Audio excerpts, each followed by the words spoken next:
নিজের দেহের কিডনি গেল, ছেলের হাতে বাঁশ দিয়ে মার খেতে গেল, স্ত্রী গেল, মেয়ে গেল, সঙ্গে পুরো পরিবারটা ধ্বংস হয়ে গেল। কেন জানেন? এই পেটের কিডনি। আজকে আমরা যাব সিনেমাতে, নাটকে, যাত্রায়, অভিনয়ে, বইতে অনেক পড়েছি, অনেক দেখেছি। এই গল্পটি হচ্ছে, যে গল্পটি আপনাদের সামনে গল্প নয়, এটা হচ্ছে সত্যি ঘটনা। সত্যি ঘটনা অবলম্বে যে কাহিনীটা আপনাদের সামনে তুলে ধরতে চলেছি। আজকের ভিডিওতে থাকছে মৃগাঙ্ক, আমি রবিন, দাদার নামটা বলবেন? মৃত্যুঞ্জয় শীল। দাদা মৃত্যুঞ্জয় শীল। আজকের ভিডিওটা আপনাদের দেখার জন্য অনুরোধ রইল। পুরো ভিডিওটা না দেখলে আপনি কিচ্ছু বুঝতে পারবেন না।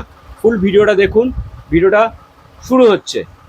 আপনাদেরকে এবার দেখাবো আমি, উনি যে অপারেশন করে, এই যে কত বড় অপারেশন করে এনার কিডনিটা যে এখান থেকে বার করে নেওয়া হয়েছিল, সেটাই আপনাদেরকে দেখাচ্ছি। দেখুন কত বড় অপারেশনের দাগ। একটা ভালো জামা কাপড় পরতাম না কোনো অকেশন পারপাস ছাড়া বা কোনো কিছুতে, কিন্তু ওদেরকে পরাতাম। বড়বাজার থেকে 15 দিন 20 দিনের মধ্যেই হয়তো একটা ভালো কাপড় এসছে, নতুন লট এসছে, ওখান থেকে একটা মাল নিয়ে চলে এলাম। যদি আপনারা গেলে দেবে না কেন? আমরা লাইনের লোক, আমি বড় বাড়ির লোক পড়বে, দিয়ে দেবে। আর আমি তো তোদের বাবা নয়। হ্যাঁ, তখন আমার ছোটো মেয়ে উত্তর দিল, ঠিক আছে আমি অ্যাড্রেস চেঞ্জ করে দেবো, তোমার বাড়িতে আর কোনো চিঠি বা কিছু যাবে না। নমস্কার, আমি রবিন অ্যাক্টর। প্রত্যেক দিনের মতন আজকেও একটি ভিডিও নিয়ে চলে এসেছি আপনাদের সামনে। আজকে যে কাহিনী বা ঘটনা বলতে পারেন, যে ঘটনাটি আপনাদের সামনে বলতে চলেছি, এটা খুব দুঃখজনক বা প্যাথেটিক বলতে পারেন। যে একটি মানুষ আমার ডান দিকে বসে আছে, আপনারা দেখতে পাচ্ছেন, তিনার নাম হচ্ছে মৃত্যুঞ্জয় শীল। ওনার বাড়ি হচ্ছে নৈহাটি রামকৃষ্ণ মোড়, দক্ষিণ বরদা ব্রিজের পাশেই। আর ওনার স্ত্রীর নাম হচ্ছে শ্রীমতী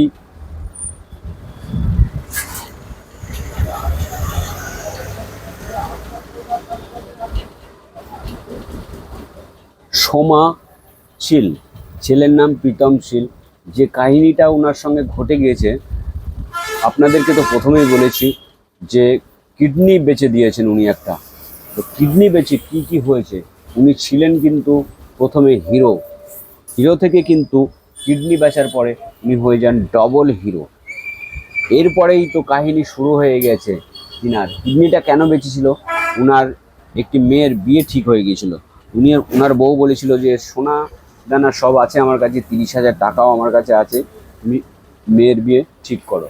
সেই বুঝে উনি মেয়ের বিয়ে ঠিক করার পরে ওনার স্ত্রীর কাছে দেখেন কোনো টাকা নেই বা সোনা দানা কিচ্ছু নেই। এইবার উনি ভেবে চিনতে পারেন না, উনি খুব চিন্তায় পড়ে যান। তারপরে পেপারে একটা অ্যাড দেখেন। পেপারে অ্যাড দেখে যে এক ভদ্রলোকের কিডনি লাগবে। তখন উনি অ্যাড দেখে সেই ভদ্রলোকের সঙ্গে যোগাযোগ করে যে ঠিক আছে, কিডনিটা আমি দেবো। তা উনি ওনার কিডনিটা 17 লাখ টাকায় বিক্রি করে দেন সেই ভদ্রলোকের কাছে। আরও 3 লাখ টাকা ওনাকে খাওয়া বাবদ, রেস্ট নেওয়ার জন্য ওনাকে 3 লাখ টাকা দিয়ে 20 লাখ টাকা ওনাকে দেওয়া হয়। এরপরে ওই ওনার মেয়ের বিয়ে দিয়েছেন। মেয়ের বিয়ে দেওয়ার পরে যত কাহিনী ঘটে গিয়েছে, ওনার স্ত্রী ওনার ছেড়ে চলে গিয়েছেন, ছেলে ওনাকে মারতে গিয়েছেন।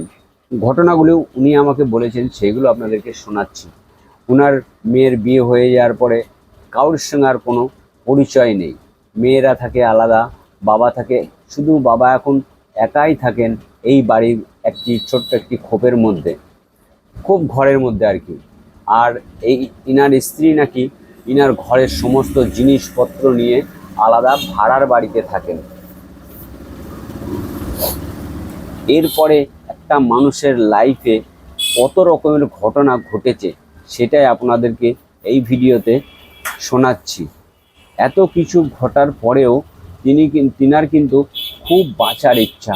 তিনি কিন্তু চাই আমি লাইফটা আরও সুন্দর করে কাটাবো। ইনি এখন পুরো নিঃস্ব হয়ে গেছেন। ইনি একা থাকেন, স্ত্রী থাকেন আলাদা ভাড়ার বাড়িতে, ছেলে থাকেন তিনার কাছে, স্ত্রীর কাছে। এইবার ইনি এখানে একা থাকেন।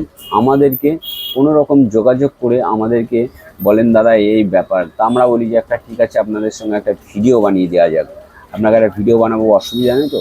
তো এই মৃত্যুঞ্জয় শীল দাদা বলে যে না, ভিডিও বানান, আপনাদের ইচ্ছা মতন ছাড়তে পারেন যেখানে ইচ্ছা। তো আমরা অনুমতি নিয়েছিলাম, নিয়ে আমরা ভিডিওটা বানাচ্ছি। নৈহাটিতে গেছি, আজকে রয়েছি নৈহাটিতে, ইনার বাড়িতেই বসে ইনার সঙ্গে কথোপকথন চলছে আমার এখন বর্তমান।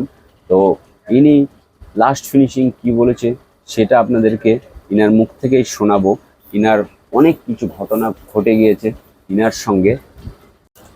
একটা মানুষের সঙ্গে আমি ভেবে পাই না একটা মানুষের সঙ্গে কত কিছু ঘটতে পারে। যখন ঘটে, আপনারা তো শুনেছেন যে তোর রাহুর দশায় ধরেছে, তোর শনির দশায় ধরেছে, কিন্তু ইনার সঙ্গে কিন্তু এমনটাই কিছু হয়ে গেছে যেটা আজ 20 বছর থেকে উনি সেই রোগে কিন্তু ভুগছেন। দেখুন, জানি না ভগবান সবার জন্যই মঙ্গল করুক। জানি না ইনারও কোনো ফল্ট ছিল কিনা বা কোনো ভুল ছিল কিনা, সেটা আমার জানা নেই। বা ইনি সত্যি বলছেন না মিথ্যা বলছেন সেটাও আমার জানা নেই। এখন এক হাতে তো তালি বাজে না, আমিও জানি। তো সব থেকে বড় কথা হচ্ছে, আমরা ভেবেছি যে ইনার স্ত্রীকে যদি কখনো পাই, তেনার মুখ থেকেও কিছু শুনে আপনাদেরকে একটি ভিডিও বানিয়ে দেখানো। তো এইবারে আপনাদের দেখাবো ইনি আরও কিছু বলতে চাচ্ছেন, কাকে কাকে দোষারোপ করছেন বা কাদের কাদের ছবি দেখাচ্ছেন, কাদের কাদের নাম বলছেন, সেটাই আপনাদেরকে দেখাবো বা শোনাবো। বিয়ে হয়েছে নাকি? না, ছেলেটার এখনো বিয়ে থাওয়া করেনি। আর তবে ছেলেটা আপনার সঙ্গে যোগাযোগ রাখে না? কেউই যোগাযোগ রাখে না। আচ্ছা, আপনি যে এই ছেলেটাকে মানুষ করেছেন আদর দিয়ে, যে আর এরমও বলেছে যে ওর বাবাকে ও জানে না। ওর বাবা, ও জানে না ওর বাবাটা কে, হ্যাঁ, এরকম বলেছে। এরকমও বলেছে। এর মতো আর দুঃখজনক কিছু হয় না বন্ধুরা। ভিডিওটা আরো কিছু চলবে, আরো দাদার মুখ থেকে আরো কিছু আমরা শুনবো।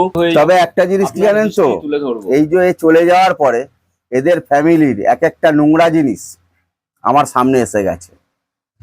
যেরকম এর ভাই এক বিরাট অর্থবতী মেয়েকে বিয়ে করে, চন্দননগর বাড়ি, ভদ্রেশ্বর। ওর বাবার নাম হচ্ছে রতন কর্মকার, মেয়ের নাম পিউ কর্মকার। এর বড়বাজারে গদিঘর আছে। এর কাছ থেকে মাল নিতে নিতে মেয়েটার সঙ্গে লাইন করে বিয়ে করে কোটিপতি। আমার শাশুড়ি কিন্তু লোকের বাড়ি কাজ করত, আমার শ্বশুর মিলে পিএফে চাকরি করত। ও 15 দিনে 4 দিন কাজে গেলেই ওর যথেষ্ট হয়ে যেত। ও আর কাজে যাবে না। কিন্তু এদের যত নোংরা বেরালো। এর বোনের বর মারা গেল, ছোট বোনের বর মারা গেল, তার 4 মাসের মধ্যে দেওরকে বিয়ে করেছে, নিজের ছোট দেওরকে। এর ভাইয়ের বউ নিজে গয়নাগাটি নিয়ে চলে গিয়ে একে ডিভোর্স দেয়, এমনকি 8 লাখ টাকা একে ইয়ে করে, ড্যামারেজ মানি করে। এখন এর ভাইও বাড়ির থেকে বিতাড়িত, এর বোনেরা ভাইকেও তাড়িয়ে দিয়েছে। আর এই যাওয়ার পিছনে আমার শাশুড়ি, আমার শালা, এরা একদম পুরো ইনভলভ ছিল। এমনকি আমার যে বাড়িতে কারখানা ছিল তাকেও ঠেটিং দিয়েছিল, পার্থ সারথী ভট্টাচার্য তার নাম, তাকেও ঠেটিং দিয়েছিল যে আপনার কারখানার ঘর খালি করান, না আপনাকে আমরা পুলিশ দিয়ে ইয়ে করাবো যে আপনি এর মদত করছেন।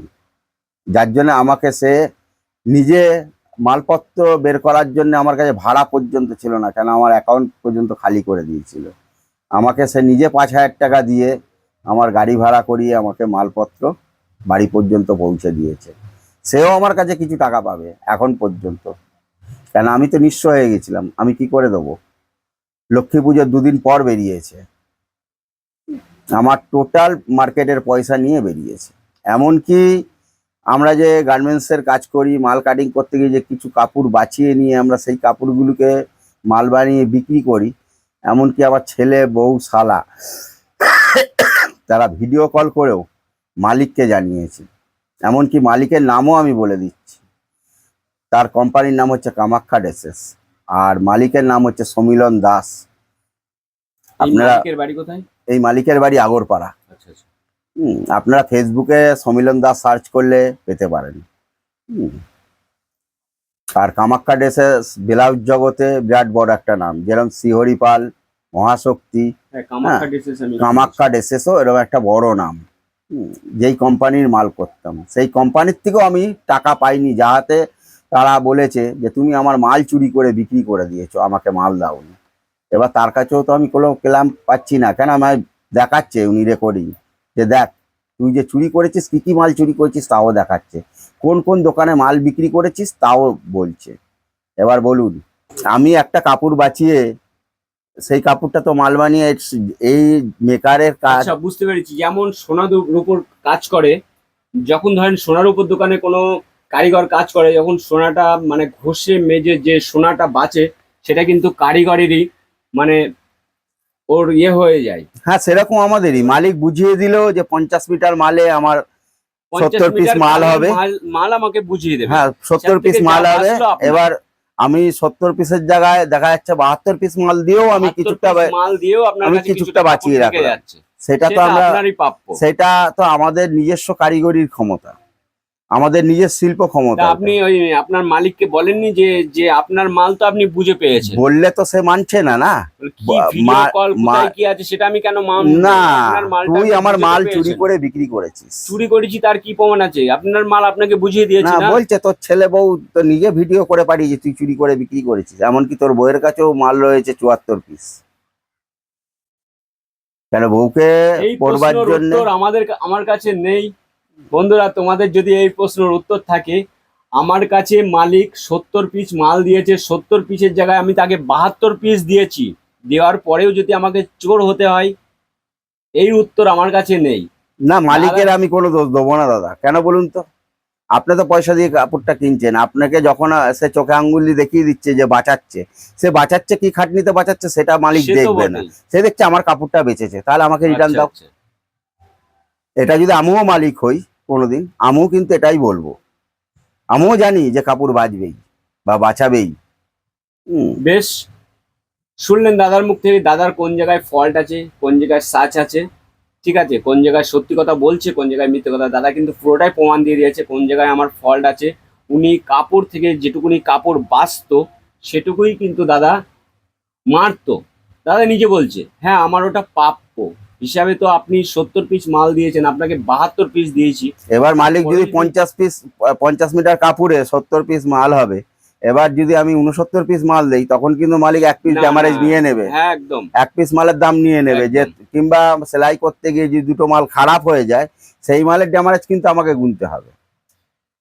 এবারে দেখবো এই দাদা কোথায় থাকেন। দেখেন দাদার মানে সংসার, দাদার নিজের সংসার, নিজেই সবকিছু কোথায় আছে একটু দেখে নেন। ঘর বাড়ি অবস্থা বলছে বৌদি সবকিছু নিয়ে চলে গেছে, আর দাদার কাছে এখন কিছু নেই। দাদা বলতে শুধু দাদাই আছে। পুরো ভিডিওটা দেখার জন্য অসংখ্য ধন্যবাদ আপনাদের। নেক্সট ভিডিও কিছু দিনের মধ্যে অবশ্যই খুব তাড়াতাড়ি আসছে। ততক্ষণ আমি বাই নিচ্ছি এই চ্যানেল থেকে। নমস্কার, সবাই ভালো থাকবেন।